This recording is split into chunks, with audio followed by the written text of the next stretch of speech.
Hey everyone, Mr. Agro here, and I'm saucing you guys today with a League of Legends video. And no, this is not going to be a montage video or a highlight video about laning and outplays. No, this video is going to be about a topic that I don't think is covered enough in League of Legends. And that topic is about shot calling. You know, for a game that revolves a lot around playing as a team, there's not a lot of supported content for actually playing as a team.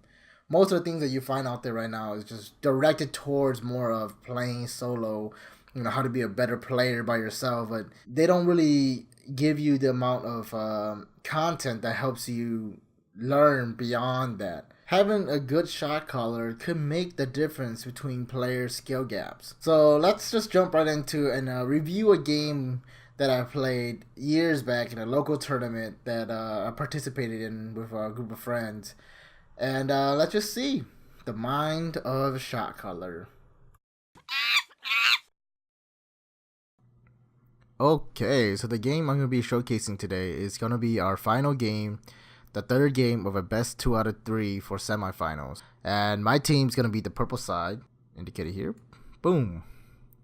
And I'm playing as the Jarvan jungler. Let's do a quick team comp analysis here. Our team comp is basically based around the AD carry and providing him that nice meat shield wall for him to really get his job done. But at the same time, I also wanted a top laner who can bully the other top laner and able to solo push if the need ever arises for that. So that's what my thought process was going to this game. And the enemy team seems to have the same idea too. Their idea was to really get a front line to protect their Vayne. Their Vayne is their best player. So they're putting a lot of resources on her. So they're having the Olaf front line. They have the Cho'Gath to become the huge front line. And also the Galio to CC everyone to hold him there. And then the Janna pretty much protects the Vayne and keeps her out of harm's way. So this game, we're pretty much going with the same mindset, the same team comp, with the same idea, protecting the AD carry and letting the AD carry finish the game. So let's get into the game. No, doesn't quite jump in on Cho. He can take the teleport bottom, but that Narbar is fast running out, so he's got to do it. He's got to do it soon. There's the teleport. Nar's coming. Not much left. Cataclysm locks down Olaf. Idle Durand isn't going to kill anybody. They switch targets to the carry, wisely lock her down with the Lissandra ult and get a kill onto Twitch. Their focus is going to be the turret, and I would expect nothing less.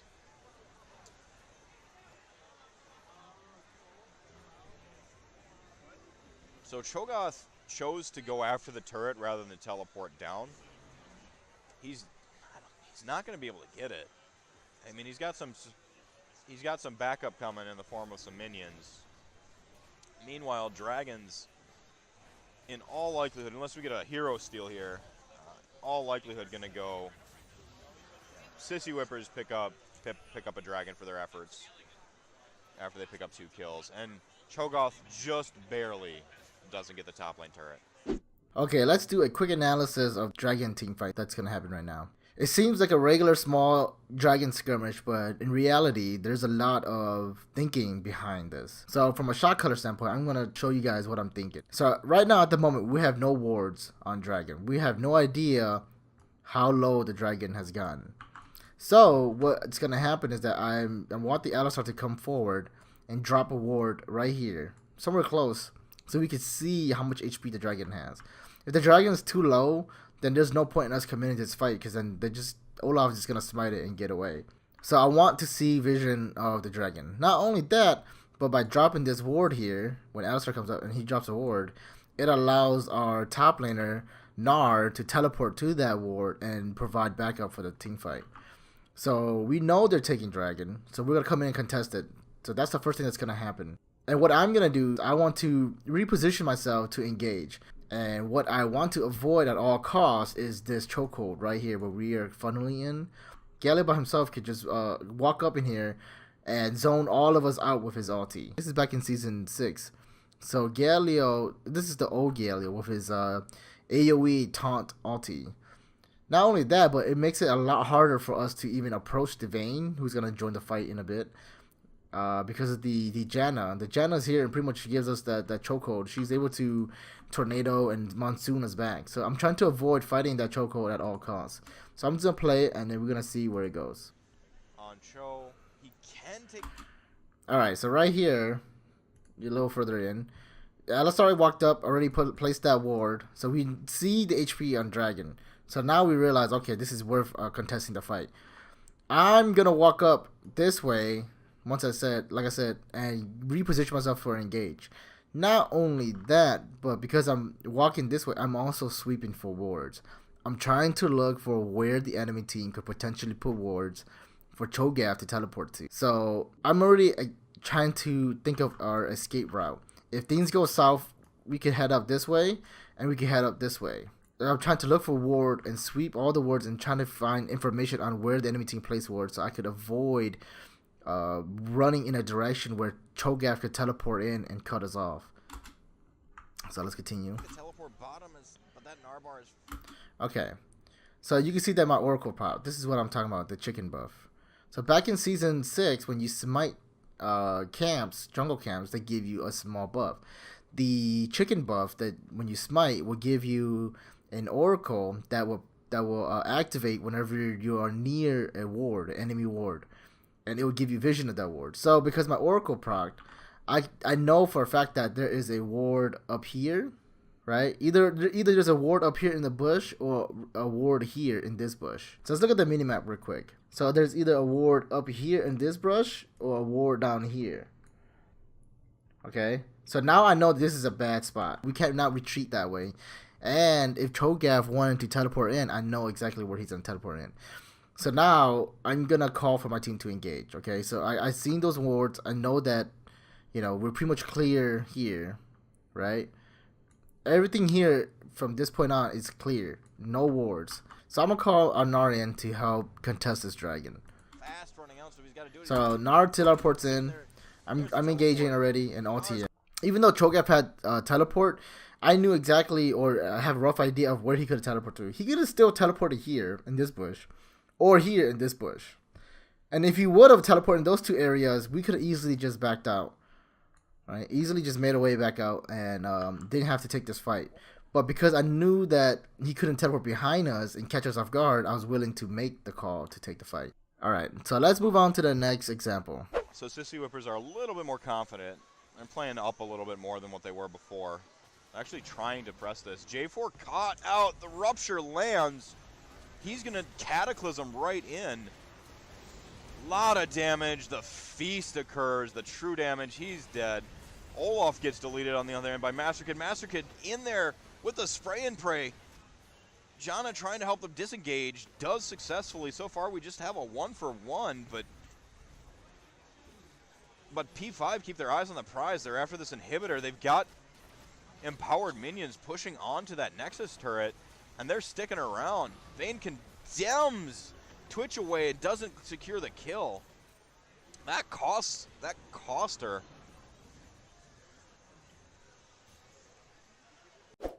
Let's break down this clip from this point on. It is 37 minutes into the game. We are down one inhib at mid, and they're pressuring to get our bot inhibitor. They're coming in as a 5v5, so they're trying to start a team fight. What I'm trying to do here is I'm trying to avoid that 5v5 team fight because that Vayne will shred tanks faster than the Twitch can. So what I'm trying to do here is I'm actually trying to bait out their tanks to come after me. As you can see from before, I was hanging around this area over here, and the rest of my team was hanging around this area up here. Now what I was trying to do was I was trying to come in and try to bait some of the members to come after me, which is exactly what, you know, what ended up happening. So it seems like I got caught here. It seems like I was out of position, but I'm not. I'm really actually wanted this position to begin with. And the reason why I wanted this position is because we have this barrier here, and that's what I was shooting for. I wanted them to funnel through this little gap here to come get me, right? And by doing that, by funneling in through that gap, it allowed us to get the advantage on our attacks. So as you can see, the enemy team here is out of position. In a sense, they're out of position. So you got the Olaf and the Cho'Gath here, and the rest of the team is sitting idly back. And what I wanted was to have our teammates attack this chokehold, right? So if Lysandra and Gnar attack this chokehold and hold back the Vayne, the Janna, and the Galio, my bot laner, which is like up here, my bot laner will able to focus on these two tanks that is gonna come after me. So my ulti, when I ulti in, so then I'll create this barrier for Twitch to kill the tanks, and then my Lysandra and my Gnar will stop the bot lane from coming in. And essentially, the play was doing very well. This is the best, I guess, scenario for my team. But no matter how well you plan for these team fights to happen, they don't always go accordingly. So let's keep watching. Hot out, the rupture lands. So right here, this is where I believe the play kind of messed up. So what I was really hoping for was Lysandra to come and back up the Gnar and stop the Galio from getting in. And that's essentially what causes this fight. Was the fact that if you watch Galio, essentially Galio just literally just walked in and flashed in and ulti the whole main group. And if the Lysandra would have held off the Galio from coming in, I believe we would have won this team fight. So let's play. Cataclysm right in. See, Galio walks in, lands an ulti, and then Lysandra ends up using her Olaf gets deleted on the other by Master Kid. hourglass there. Alright, so right here is what I would call a bad shot call, or a bad play in general. So the Vayne is feeling, I guess, confident that the game's going to end, right? And essentially this is where the game should have ended. Because we were down 2 inhibs, down 2 characters, and their Vayne, Galio, and their Janna were full HP. If they would have focused just on the objective, they would have won. But the Vayne, you see how she ended up flashing here to try to kill the Twitch. And, you know, going for kills when your team is trying to go for the objective it's pretty much a death sentence. Because the thing is that now your team is focusing on the objective while you're focusing on just getting kills. And I guess I can see Vayne's standpoint, which is trying to get rid of the Twitch so that the Twitch couldn't come around and try to do a sneak attack and kill the Vayne. Because essentially the Vayne is their only damage dealer. But this is what I call by having 2 separate plays instead of having one functional play. And they're sticking around. So she's going for Twitch. That's where it comes back. Gnar's coming in. Now the team is still wondering what's going on because if you can see, the enemy team was still like lagging back here. Nobody really wanted to commit. Galio doesn't have his ulti no more, so he can't really come in either. And the Vayne just, you know, kept staying up here and trying to force those fights to happen, and she ended up dying. Cost the team their winning hand. Because now they have to back. They don't have enough damage to continue this. That cost her.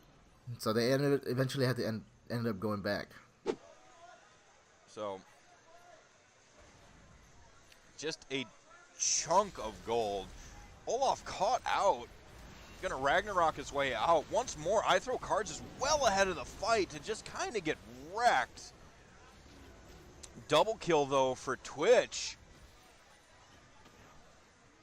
What's up? Gnar about to get angry, throws the house, flashes forward, stun. Good night. This is the exact fight they've needed to get back in it.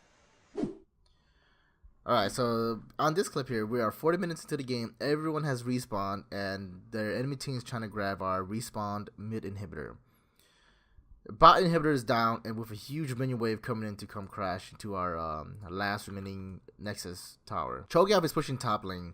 They're trying to split push and grab this tower, and if we stall out long enough, maybe try to crash and grab the second tower. But their main goal is to pick up the mid inhibitor and then swing back to grab the Baron, and with Baron finish the game. What they should have done was everybody commit to this push here. Everybody commit and try to pick up that mid inhibitor and then forcing back to go grab Baron. But they decided to go for a split push with Cho'Gath hitting topside.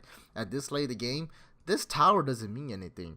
This right here, all this will fall literally within one team fight. So they should have committed all their resources in taking the mid inhibitor. And the moment I saw Cho'Gath go top, I made the call for everyone to be around mid because I'm about to engage mid. Land by that time, that's all we really need for the team fight to go south. So if you look at the mini map, you see that we're all around the general area, ready to collapse. So my teammates are already getting ready, and when I see the opportunity, I'm just gonna go in. Just a see, so engage is coming in. Olaf caught out. Okay, so right here. Okay, let's look at this position here. Galio and Olaf are cut off from the team. I have my Lysandra over here cutting off the Vayne and the Jenna. So here comes the teleport from Cho'Gath, but by the time the Cho'Gath arrive, it'll be too late. Our pieces are already engaging in this team fight. They're out of position. We're the one forcing this team fight, so they have to react to what we're doing. And what I'm going to do is end up ulting the Olaf and the Galio while Lysandra stall with her Hourglass. And the thing is that when Lysandra is in her Hourglass, Vayne can't step up. So she has to wait for the Hourglass to end. So let's continue playing. He's going to Ragnarok his way out once more. And that's what I'm talking about. The Hourglass comes down, and the Galio and the Olaf are stuck in my ulti. And then the Cho'Gath has literally just arrived. And look at this. The Cho'Gath arrived, and Galio and Olaf are both pretty much are halfway already. In another 3 seconds, they're gonna die. I throw cards is well ahead of the fight to just kind of get wrecked. So we traded Double kill, 1 for 2 there. Twitch. And right here, we're gonna re-engage again. I make a call and said we gotta really engage here. Dar jumps over the rupture, about to get goes angry, big, throws the big house, mode, and lands the forward, stun, which allows me to land night. my knockup. This is the exact fight. So overall, this seems like an easy, like, okay, you know, by the books team fight, but you still have to set up for it. You gotta look at that as a shot caller and see, okay, you know, even if Cho'Gath takes the top tower, I'm still willing to bet and sacrifice this tower here and this tower. This will allow us to have enough time to make a play happen at mid, even though the minion wave is crashing. So it's about picking and choosing what are you willing to sacrifice to make the plays happen. Well, here we go. We're back at the mid again. You've got Gnar split pushing that top turret. Pretty much going to get that for free. It's just a matter of how fast can he enter the team fight when they need to team fight. So Gnar, Vayne's coming. A lot of creeps to try to wade through, though, so Gnar can keep the pressure up. Condemn's going to come right on time as the action switches to the bottom lane. I don't have enough cameras. J4 Cataclysm's hard in there. Spray and pray coming through. Triple kill onto Master Kid. If there were more people there, he would have killed them all, I guarantee it. Inhibitor goes down. Their push is going. Teleport comes down. They're on the Nexus turrets. This is game. This has got to be game. I don't know that Vayne can do enough. Immediately turn on her. She's not going to get any time alone. Deleted by Lorax. Lorax pulls the double. Takes the kill on the support just for show. That game went back and forth. It ends with a win for Sissy Whippers. They're going into the championship matchup tomorrow against S2 at noon. Alright, at this clip here, we're at 45 minutes into the game. This is going to be the final push of the game. This is our second attempt at pushing down mid tower and grabbing the mid inhibitor. Now, this push here is similar to the one the enemy team did when they tried to grab our mid inhibitor, but our push is a bit different. And these are the reasons why. So, like I said before, this is our second attempt. So, on our first attempt, we were going 5-man. All 5 of us come down this lane here. And we weren't able to accomplish much on tower damage. But the difference is that originally, the first time we ended up pushing, my goal was to get the mid inhibitor. But if we couldn't get the mid inhibitor, it was to set up this second push here. And what I mean by that is, if you look at the map, the difference between the enemy team and our push here is the fact that during our first attempt, I wanted my team to ward up their the enemy team jungle. So then we don't end up falling for the same trap that we executed onto them. On the minimap, you can see that I have Gnar pushing in top lane with Baron buff with a huge wave coming in too. So they're gonna have to send somebody to go stop him. And the thing is that they can't send Cho'Gath because Cho'Gath would not be able to stop Gnar from that push. He doesn't have the items to stop the huge Baron wave to come in. So they either have to, one, commit 2 persons up there, either Cho'Gath or Olaf have to go up there to stop the Gnar from pushing, or they send the Vayne. Those are ultimately the really only 2 choices they have here. Or they could have committed like what we did and have a 5-man engage at mid. But the problem is that, you know, we already saw Cho'Gath at bot pushing out this wave. So I know that Cho'Gath is coming towards us, right? This way, coming towards this direction. We have vision of all 5 of the rest of the team here. So if any play had to attack us from the side, I know that it's gonna be from the bot side. So let's just watch the play. In the mid again. You've got Narsh split pushing that top turret. Pretty much gonna get that for free. It's just a matter of how fast can he. So there I saw Olaf and Vayne split off. And now we're just waiting. So boom, right there. I see the Vayne go top. A lot of creeps to try to wade through though. There you go. So you see me pressuring forward already. Condemn's gonna. So right here, my idea now is that we're going to engage. They don't have the damage dealers anymore. We still have our AD carry with us. So my plan is to engage either on this side here or on this side here. I wanted to use the tower as another obstacle that they have to traverse to get to my AD carry. So I know that the Galio doesn't have his flash up yet because he used flash at Baron buff to come get us. But I also know that the flash is coming up really soon.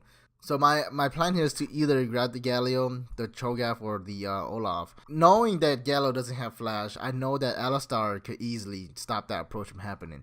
So I decided to go for the Olaf and the Cho'Gath. Come right on time as the action switches to the bottom lane. I don't have enough cameras. Alright. So if you see what happened was, when I engaged, right, the Alistar was here. And the Galio was here. So essentially I created this barrier using the mid tower and my ulti, which allows the Twitch to just sit back here without having anybody to contest him, and just well away in this direction with his ulti.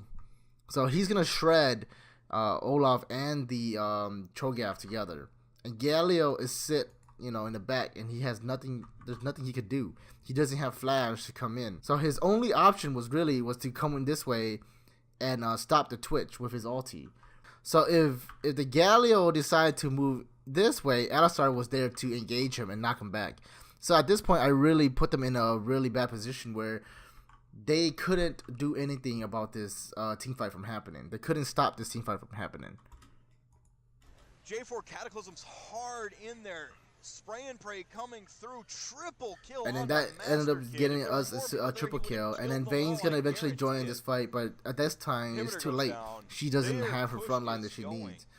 So what I'm trying to say is that team fights and everything here is all set up. They seem very seamless when it's executed, but there's a lot of thinking behind it. And as a shot caller, you have to plan for it. You have to plan a minute, 2 minutes, 3 minutes ahead of time before you actually execute the plan itself. That game went back and forth.